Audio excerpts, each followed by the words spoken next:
Oke, kita lanjut dulu ke materi selanjutnya. Ya, tadi kita bicara nilai ya. Kita bicara nilai mempertahankan pelanggan ya, ataupun cara-cara yang digunakan oleh perusahaan yang untuk meningkatkan pelanggannya, jumlah pelanggannya dan sebagainya. Yang selanjutnya yang teman-teman pahami ada istilahnya adalah akuisisi pelanggan. Jadi apa itu akuisisi pelanggan? Akuisisi pelanggan itu proses menarik pelanggan baru untuk pertama kali menggunakan produk atau jasa. Ya, fokusnya meningkatkan awareness, menarik minat dan mendorong konversi.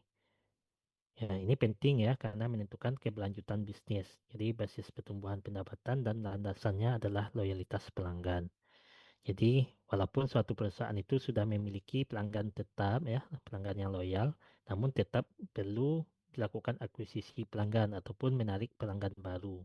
Ya, jadi tidak hanya pelanggan lama ya tentu kita sebagai perusahaan itu butuh bertumbuh ya ataupun butuh berkembang dan butuh keberlanjutan bisnis. Jadi untuk keberlanjutan bisnis ya tentu kita butuh eh, proses menarik pelanggan baru dan inilah yang disebut dengan akuisisi pelanggan. Oke, bagaimana kita memutuskan akuisisi pelanggan ya? Jadi ada hal-hal yang mungkin kita pertimbangkan ya. Yang pertama prospek mana yang akan ditargetkan. Jadi apa target prospeknya ya? Targetnya seperti apa ya? Itu harus dipahami. Yang kedua bagaimana komunikasi yang dilakukan ya? Yang ketiga, penawaran apa yang bisa dikomunikasikan. Oke, kita bahas satu persatu. Yang pertama, target prospek gitu ya. Targetnya siapa, prospeknya siapa ya. Berarti kita harus tahu dulu segmentasi pasarnya secara demografis, geografis, psikografis, perilaku. Kita harus tahu apakah segmen itu bernilai tinggi ya. Dan kita gunakan data pelanggan. Maka kita dengan ada datanya pelanggan lama ya, kita bisa tahu bahwa kebutuhan pelanggan saat ini seperti apa ya dan bagaimana cara menjangkau target tadi gitu ya. Itulah tahap kedua, cara berkomunikasi. Itu saluran komunikasi apakah kita menjangkau target target pelanggan baru itu melalui digital ataupun offline misalnya menggunakan event ya, pameran, iklan cetak. Dan kita apakah menggunakan pendekatan personalization atau marketing ya ataupun storytelling brand ya. Kita bisa lihat cara yang mungkin kita bisa lakukan untuk berkomunikasi. Ya, tentunya yang ketiga, kita berikan penawaran ya. Value proposition yang harus jelas apa keuntungan yang didapatkan pelanggan ya dengan produk yang kita tawarkan, dengan jasa yang kita tawarkan. Apa bedanya dari kompetitor ya. Bentuk penawaran itu bisa saja kita berikan diskon, uji coba gratis ya, bundling ya. Jadi kalau teman-teman pernah ya memakai sesuatu secara gratis yang diuji coba dulu itu salah satu bentuk penawaran yang diberikan oleh perusahaan supaya teman-teman menjadi pelanggan baru gitu ya. Oke, jadi ini tiga hal yang mungkin perlu dipertimbangkan atau dilakukan ya keputusan yang mungkin bisa dipilih gitu ya dari tiga hal ini untuk mendapatkan pelanggan baru. Oke, ada pertanyaan tentang akuisisi? Tidak ada? Oke, tidak ada. Saya rasa teman-teman berarti paham ya. Saya anggap teman-teman memahami materinya. Oke, ini materi terakhir ya. Materi terakhir mungkin ya, mungkin kita tambahkan dengan diskusi ya supaya lebih ada ya, lebih hidup perkuliahannya. Oke, oke meningkatkan cross selling dan upselling. Oke, ini materi terkait bagaimana supaya melakukan peningkatan ya dalam hal penjualan. Oke. Yang pertama kita akan bahas tentang cross selling. Sebenarnya itu apa yang dimaksud dengan cross selling ya.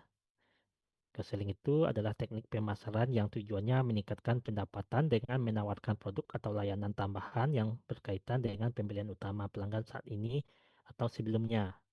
Ya, strategi ini tidak hanya meningkatkan nilai transaksi per pelanggan, tapi juga memberikan solusi yang lebih komprehensif dan meningkatkan pengalaman pelanggan serta memperkuat hubungan antara pelanggan dan merek. Oke, jadi kita akan buka diskusi ya.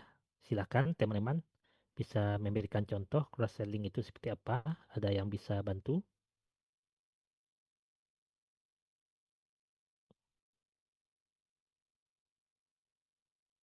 Nah ya Pak, Maulida, silakan Maulida. kalau Hmm, misalnya cross selling itu Pak, misalnya saya menjual laptop, lalu saya juga menawarkan eh, kayak mouse gitu Pak, sama tas laptop, atau misalnya download aplikasi software untuk antivirus gitu Pak. Jadi ketika orang tuh mau beli satu produk, saya nambahin lagi Pak, supaya mereka mau beli produk yang lain. oke, itu ya cross selling. Terima kasih Maulida, berarti cukup bisa ya dipahami bagaimana strategi untuk meningkatkan penjualan ya. Jadi kita bisa lihat dengan tadi ya caranya ada produk laptop yang ditawarkan dan kita bisa memberikan aksesorisnya ya, menjual aksesoris ataupun kebutuhan lain yang pelengkap ya untuk meningkatkan layanan yang tambahan ya, layanan tambahan terkait produk utama kita ya. Mungkin itu yang disebut dengan cross selling. Ada lagi contoh lain yang mungkin teman-teman bisa berikan? Saya Saya Pak, Pak, Tiananda, oke, Tiananda sama satu lagi siapa? Muhammad Fikri Pak. Fikri, Tiananda dulu ya. ya Hmm. Pak. Contohnya ini Pak, kalau kita ke bank buka tabungan, itu mereka nawarin tuh buat asuransi Pak. Oke, jasa ya berarti ya. Iya Pak. Oke, selanjutnya Fikri ada contoh? Contohnya itu kayak di aplikasi GoFood gitu Pak. Semisal kita mau pesan makanan kayak ayam geprek, biasanya itu dikasih rekomendasi tambahan kayak minumannya kayak Teo Beng gitu Pak. Oke, jadi ada penambahan menu ya, ditambah dengan penawaran menu lain. Oke, terima kasih teman-teman semua. Berarti di sini saya rasa mungkin cost selling itu bisa paham ya, bisa dipahami. Ya, kenapa kita bisa bahas ini ya, berarti cost selling biasanya akan bisa diterapkan jika pelanggan itu sudah betah dengan produk kita ya. Kalau pelanggannya baru ya belum tentu bisa mereka mau percaya membeli yang lain. Tapi kalau sudah melakukan pembelian, mereka bisa kita terapkan cross selling ini supaya mereka bisa menambah manfaat ya ataupun dari tawaran yang kita berikan produk-produk itu. Misalnya tadi ya contohnya layanan perbankan ya ataupun di Gojek ya, GoFood tadi ya.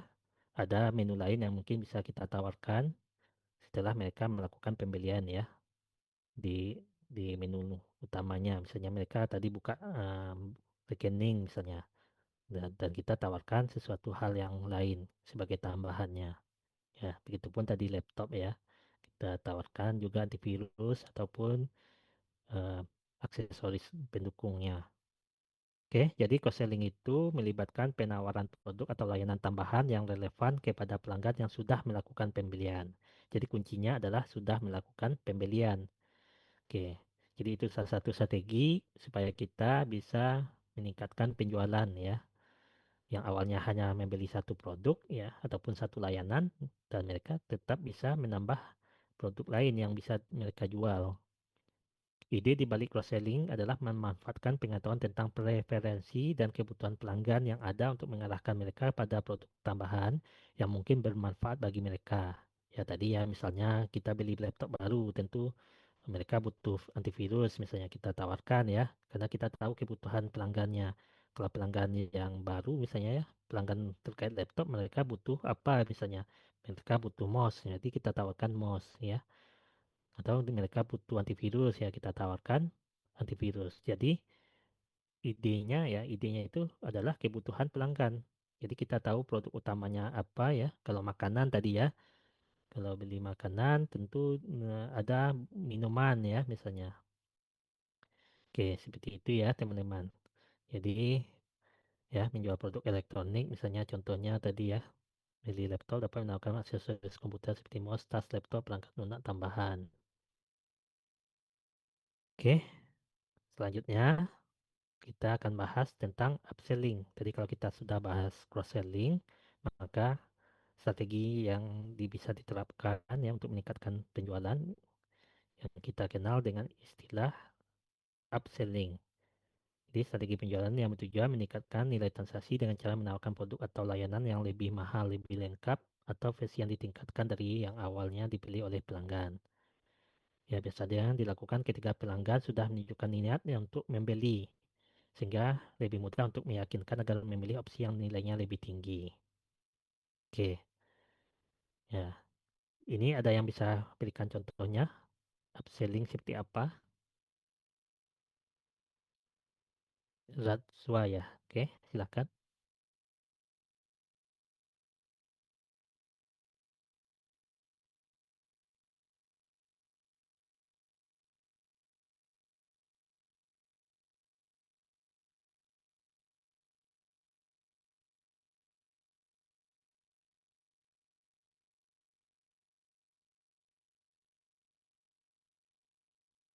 Oke, terima kasih ya, Zatsua.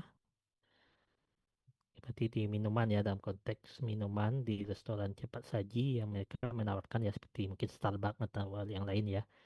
Ada minuman yang versi yang lebih besar ya, ukuran cupnya dan sebagainya. Ya, itu salah satu bentuk upselling. Oke, ada lagi yang bisa menambahkan contohnya? Saya, Pak. Dira ya. Oke, silakan Dira. Contohnya tuh dalam kehidupan sehari-hari misalnya ketika kita membeli paket data, itu kan misalnya kita belinya biasanya 20 giga, terus ada tawaran lebih besar misalnya 50 giga, ada tambahan sedikit lebih mahal. Nah, itu digunakan untuk pembeli agar mereka merasa lebih hemat walaupun harganya naik sedikit. Gitu, Pak. Oke, ada ya peningkatan dari kota ya. Kota kalau itu berarti layanan ya dalam segi produk produknya ya. Oke, terima kasih ya Dira. Oke, satu lagi. Ada yang bisa memberikan contoh satu lagi? Saya, Saya Pak. Pak, Ayu Oke, Andira Pak. berarti dua ya. Oke, Ayu, silakan dua ya. Gak apa-apa, Ayu. Contoh upselling itu Pak, kayak kita pesan makanan di Shopee Food Pak. Kalau misalnya kita beli itu dengan harga 50.000, tapi nggak dapat diskon gitu Pak. Kalau misalnya kita tambahin lagi, misalnya kita jadi beli harga 70.000, kita dapat potongan misalnya 50% gitu Pak. Jadi customer itu akan beli lagi, tambahin produknya lagi supaya bisa dapat diskon gitu Pak. Oke, jadi contohnya di Gojek ya, GoFood ya biasanya supaya dapat diskon mereka dapat membeli produk yang tambahan ya ataupun membeli produk yang lebih lengkap ya. Oke, terima kasih ya Ayu. Tadi siapa satu? Saya, Pak. Fikri, Pak. Fikri. Oke, Kalau saya di bagian toko elektronik, Pak. Nah, di situ kan misalnya ada customer yang udah milih TV 32 inci. Kemudian ditawarin sama salesnya buat upgrade ke TV 43 inci Smart TV gitu, Pak. Tentunya dengan biaya yang lebih mahal karena kan itu lebih premium gitu, Pak.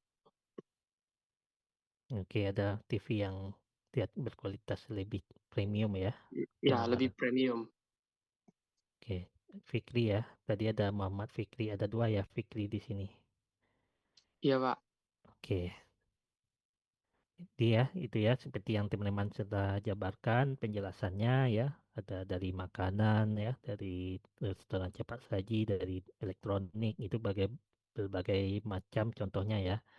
Kalau yang dari makanan tadi seperti di GoFood ya salah satu bentuk strateginya ya memberikan diskon dengan harga ya. Awalnya kita membeli makanan tadi ya mungkin hanya 20.000 gitu ya. Kita cuma beli satu jenis produk yang ditawarkan ya ataupun satu jenis menu.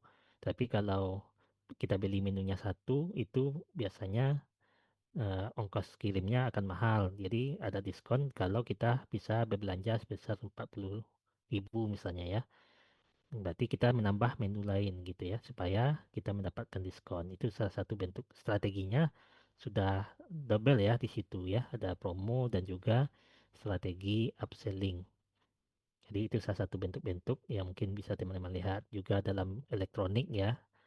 di media elektronik ada upgrade dari produk elektronik tersebut. Kalau contoh sederhananya ya, contoh yang mungkin lebih gampang itu bisa dilihat dari yang menggunakan iPhone ya. iPhone 11, 12 misalnya iPhone berapa ya. Itu ada yang versi Pro Max gitu ya. Jadi ada versi biasa ya. Dan ada yang Pro Max gitu ya. Pro Max itu dengan menawarkan harga yang lebih mahal, tapi dengan kualitas ataupun layanan yang mungkin lebih di-upgrade gitu ya. Itu salah satu bentuk dua jenis produk yang kita bisa lihat juga di elektronik gitu ya. Iya, gitu. Seperti itu ya, banyak sebenarnya contoh-contoh yang mungkin teman-teman bisa lihat di sekelilingnya gitu ya. Jadi inilah yang disebut dengan upselling. Ya tujuan kita ya, upselling itu ya melibatkan produk atau layanan yang lebih canggih dengan fitur yang lebih baik atau tambahan kepada pelanggan yang telah menunjukkan minat. Jadi yang jadi kuncinya di sini adalah minat pada produk atau layanan yang. Jadi kalau kita sudah terlihat berminat ya, tentu tentu itu bisa strategi ini bisa berhasil gitu ya. Oke, jadi pada produk atau layanan lebih dasar tujuannya adalah untuk mendorong pelanggan agar mengupgrade pembelian mereka ke produk yang lebih mahal atau premium dalam CRM dapat menggunakan data pembelian dan perilaku pelanggan untuk mengidentifikasi peluang upselling. Jadi untuk mengidentifikasi peluang-peluang kita ya dalam upselling itu ya tentu kita bisa menggunakan data pembelian. Jadi kita tahu pelanggan ini sering beli ini misalnya ya. Dia suka berlangganan setiap adanya smartphone ya, iPhone dia selalu beli ke toko ini misalnya. Jadi kita tawarkan pada saat dia datang ke toko kita ya kita berikan penawaran ada versi yang lebih bagus misalnya. Oke, jadi untuk ini ya pelanggan untuk mengidentifikasi peluang upselling ya misalnya seseorang yang sudah telah membeli smartphone fitur standar dapat menawarkan versi yang lebih tinggi dengan spesifikasi yang lebih baik atau paket yang lebih lengkap. Dengan menggunakan data pelanggan dalam CRM dapat menyesuaikan penawaran upselling sesuai dengan preferensi dan kebutuhan individu. Jadi meningkatkan cross-selling dan upselling itu bagaimana caranya? Yaitu pahami kebutuhan pelanggan dulu ya. Kita identifikasi kebutuhannya, minatnya. Selanjutnya melakukan personalisasi penawaran. Buat penawaran yang lebih menarik sesuai dengan kebutuhannya tadi. Ya, tawarkan nilai tambah ataupun kita bisa menggunakan paket bundle ya atau bundling ya. Itu teman-teman biasanya ada paket lengkap ya. Kalau kita beli satu barang, tapi ada barang yang mungkin bisa dibeli secara paket gitu ya. Ya, ini bisa juga ya biasanya promo di GoFood misalnya kalau belinya satu-satu harganya mungkin ini ya, tapi kalau kita beli kopi misalnya secara bundling itu bisa harganya lebih murah misalnya. Ataupun dengan menu paket-paket lainnya yang sebagai pelengkap. Mungkin ada produk kosmetik ya. Paketnya kalau kita beli satu paket ya mungkin harganya atau penawarannya lebih sedikit gitu ya.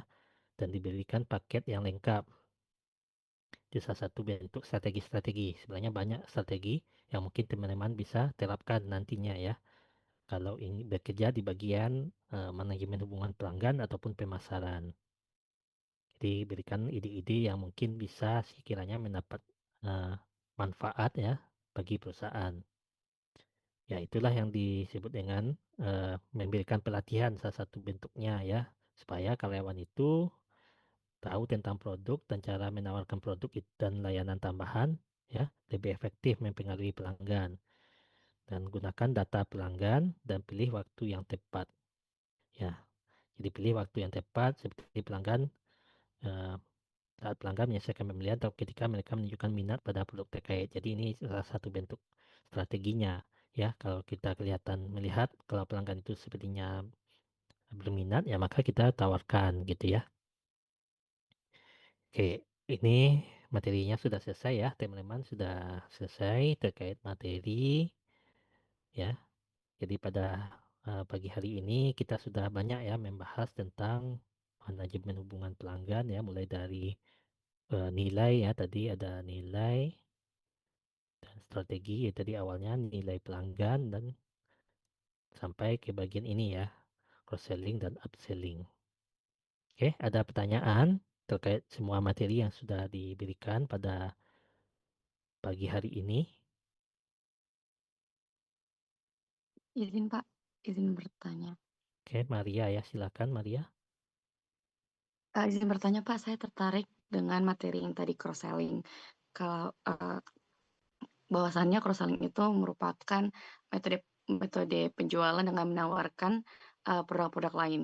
Nah, sedangkan seringkali banyak pembeli itu jika ditawarkan dengan produk lain, mereka itu bisa terkadang tidak nyaman atau terkesan metodenya itu agresif, Pak. Jadi, apakah ada resiko cross-selling itu justru menurunkan kepuasan pelanggan karena dianggap terlalu agresif, dan jikalau ada, bagaimana cara penjual menanggulanginya, Pak? Mungkin itu aja, Pak. Oke, terima kasih ya Maria telah bertanya. Ya mungkin ada beberapa sales ataupun penjual ya, itu mereka seakan-akan ya melakukan ya agresif tadi ya, kita dipaksa ya seakan-akan eh, menjual produk tambahan itu secara paksa ya. Mereka dengan gencar ya eh, memberikan seperti itu sehingga pelanggan tidak nyaman. Ya memang ada sebagian besar kasus yang mungkin terjadi seperti itu ya. Atau kita membeli produk ini padahal kita tidak minta penawaran yang ini ya, tetapi mereka memaksa gitu ya. Hal itu bisa terjadi karena si sales ataupun penjual itu tidak tahu kebutuhan pelanggan. Ya pelanggan itu sepertinya tidak butuh barang yang ditawarkan itu sepertinya ya. Dan itu mereka tidak pandai melakukan pendekatan juga ya secara agresif tadi ya. Seakan-akan mereka membuat risih gitu ataupun tidak nyaman sehingga bisa saja pelanggan yang awalnya mau berbelanja di situ karena sering seperti diteror ya ataupun diberikan penawaran-penawaran yang memaksa ya, itu mungkin bisa saja mengalami pindah produk gitu ataupun tidak betah dengan produk yang mereka beli. Tapi cara penanggulangannya bagaimana? Ya, caranya yaitu dengan cara komunikasi. Yang pertama kita perbaiki komunikasi ya, berarti kita evaluasi kenapa perusahaan itu perusahaan tersebut gagal misalnya, ataupun kenapa karyawan ini misalnya pelanggan itu tidak mau berbelanja ya dengan kita ya, ataupun program yang kita tawarkan itu tidak menarik gitu ya, maka kita pertama kita evaluasi dulu. Setelah kita lakukan evaluasi maka kita uh, ini kan ya apakah komunikasi kita yang salah ya, apa ataukah kita tidak memahami kebutuhan pelanggan tersebut gitu ya. Jadi cross selling itu sebenarnya berdasarkan kebutuhan ya. Misalnya pelanggan ini butuh barang, membeli produk tertentu ya. Misalnya HP ya. Kalau HP pasti ada anti gores ataupun ada case ya yang hardcase-nya ataupun ada aksesoris lainnya.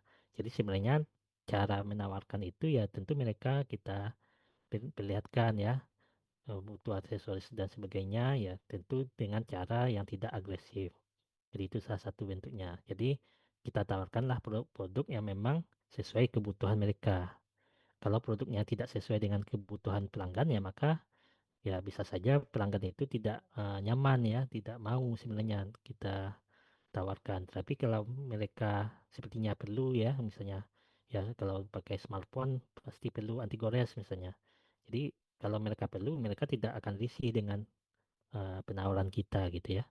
Biasanya itu akan muncul ketika seseorang yang ditawarkan itu merasa produk yang tambahan ini tidak bermanfaat atau tidak sesuai kebutuhan mereka ya. Itu yang terjadi. Jadi silakan melakukan evaluasi dan perbaiki cara komunikasi terhadap karyawan ya, dan itu salah satu bentuk yang mungkin bisa dilakukan. Oke, kayaknya ada kelupaan ya, bentar ya. Tadi kan ada pertanyaan ini ya, sebenarnya kayak ada kelupaan ya saya sebenarnya. Sumber nilai. Oke. Ya, masih ingat ya. Jadi kenapa terjadi ini Ya, berarti ada yang lupa tadi ya, saya bicarakan nilai komunikasi. Ya, ini mungkin karena saking banyaknya ya